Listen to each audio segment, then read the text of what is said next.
सभी साथियों को हाथ जोड़ के नमस्कार। साथियों, आज एसकेएम की मीटिंग थी, संयुक्त किसान मोर्चा की सिंगू बॉर्डर के ऊपर, और तमाम देशवासी, सिर्फ देशवासी ही नहीं, इस आंदोलन को चाहने वाले, इस आंदोलन के समर्थक दुनिया के जिस भी कोने में बैठे हैं, उनको बेसब्री से इंतजार था कि भाई बैठक में क्या फैसला लिया जाएगा। तो आज जो बैठक हुई उसमें डेवलपमेंट ये हुई कि हमारे सीनियर लीडर्स के पास सरकार की तरफ से एक पत्र आया और उस पत्र में कुछ बातें लिखी हुई थी कि सरकार इन इन चीजों को मानने के लिए तैयार है।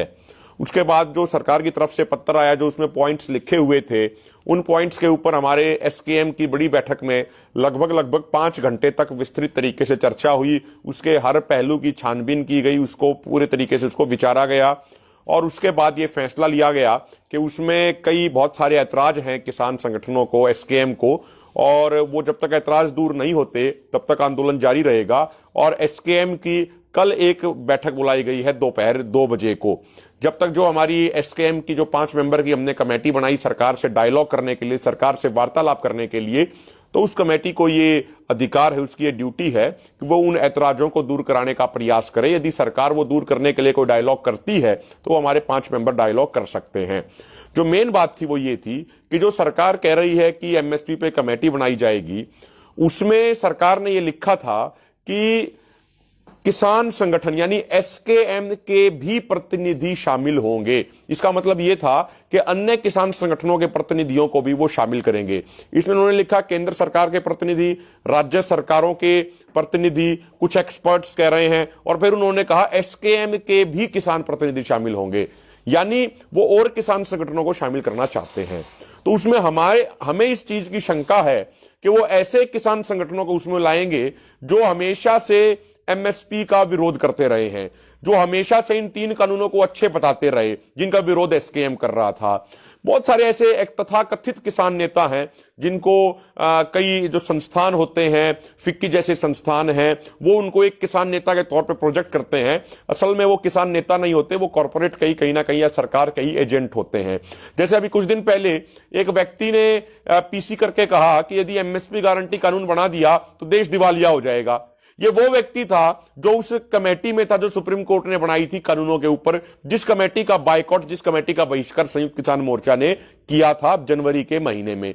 हमारा सवाल इस पे यह है कि जो लोग एसकेएम के नेतृत्व में पिछले 1 साल से 0 से लेकर 50 डिग्री तक के तापमान में संघर्ष कर रहे हैं, जो एमएसपी की मांग कर रहे हैं, जो एमएसपी की डिमांड कर रहे हैं कि एमएसपी का कानून होना चाहिए, तो उनके प्रतिनिधि जाने चाहिए ना उस कमेटी में तो बातचीत करने के लिए। वही तो ईमानदारी से पक्ष रख पाएंगे। उन्हीं के ऊपर तो आंदोलनकारी किसानों का भरोसा है, आंदोलनकारी किसानों का विश्वास है। जो लोग एसी के बंद कमरों में बैठते हैं और तथाकथित वो किसान नेता बन जाते हैं, जो आज तक किसी आंदोलन में नहीं आए, उनको कमेटी में लेकर सरकार क्या करना चाहती है? यदि सरकार उनको लेना चाहती है, सरकारी और दरबारी लोगों को, तो फिर सरकार की मंशा पे निश्चित तौर पे सवाल उठते हैं। दूसरी बात, सरकार ने कहा कि भाई आंदोलन समाप्ति के बाद वो केस वापसी कर लेंगे। हमारा बहुत कटु अनुभव रहा है पहले का। मध्य प्रदेश में मंदसौर गोलीकांड हुआ, उस समय भी कहा गया था केस वापसी होंगे, लेकिन केस वापसी नहीं हुए। 2016 में यहां पे जब जाट एजिटेशन हुआ था, उसमें भी कहा गया था वो केस वापसी करेंगे, लेकिन केस वापसी नहीं हुए। ये सरकार वैसे तो किसानों को अन्नदाता कहती है, लेकिन किसानों पे 1% भी विश्वास नहीं करती। आज तक ये ब्रह्मांड इस चीज का साक्ष्य है, किसानों ने किसी का विश्वास नहीं तोड़ा। हां, ये जरूर है, बहुत सारी ताकतों ने किसानों का विश्वास तोड़ा, लेकिन किसानों ने कभी किसी और का विश्वास नहीं तोड़ा। तो सरकार को विश्वास करना चाहिए, इस अविश्वास की खाई को और ज्यादा गहरा नहीं करना चाहिए। भाई सरकार एक तरीके से घोषणा करे कि भाई सभी केसों की वापसी होगी, जिस भी स्टेट में केसेस हुए आंदोलन के दौरान, या दिल्ली में हुए या जहां भी हुए, उनकी केसों की वापसी होगी। ये कंडीशन क्यों लगाई जा रही है कि आंदोलन समाप्ति के बाद केस वापसी करेंगे? तो इस पे भी लोगों का ऐतराज था। तीसरी बात, उसमें लिखा हुआ था कि सैद्धांतिक तौर पे मुआवजे को सहमति है। हमारा ये सबका कहना था कि वो बात क्लियर होनी चाहिए कि भाई कितना वो मुआवजा देंगे, क्या नौकरी देंगे, किस तरीके से करेंगे, क्योंकि सैद्धांतिक तौर पे सहमति का तो वो ये मतलब ही निकाल सकते हैं, कल को 1000 रुपए का चेक पकड़ा देंगे और कहेंगे जी हमें तो सैद्धांतिक तौर पे हमारी तो सहमति थी जी, हमारी तो इतने की ही सहमति थी। इसलिए बातें क्लियर होनी चाहिए, पारदर्शी तरीके से होनी चाहिए। सरकार क्या मुआवजा देना चाह रही है, किस तरीके से नौकरी देना चाह रही है, ये बातें स्पष्ट होनी चाहिए। ये लोगों का ऐतराज था। तो अब इन सभी ऐतराजों को जो हमारी एसकेएम की 5 मेंबर कमेटी बनाई गई है उसने नोट डाउन किया है, और यदि गवर्नमेंट उनसे डायलॉग आगे करती है तो उन ऐतराजों के ऊपर गवर्नमेंट से डायलॉग होगा, उन ऐतराजों को खत्म किया जाए, उन इश्यूज को रिजॉल्व किया जाए। और इसीलिए कल 2 बजे मीटिंग बुलाई गई है, और यह जरूर फैसला लिया है एसकेएम ने कि भाई हम सारे एकजुट होके, बिल्कुल मुट्ठी बांध के, बिल्कुल मजबूती के साथ सारे इकट्ठे यहां पे आए थे, और जब यहां से मोर्चा फतेह करके जाएंगे तो तब भी इकट्ठे ही जाएंगे, सर्वसम्मति सर्व सहमति के साथ जाएंगे।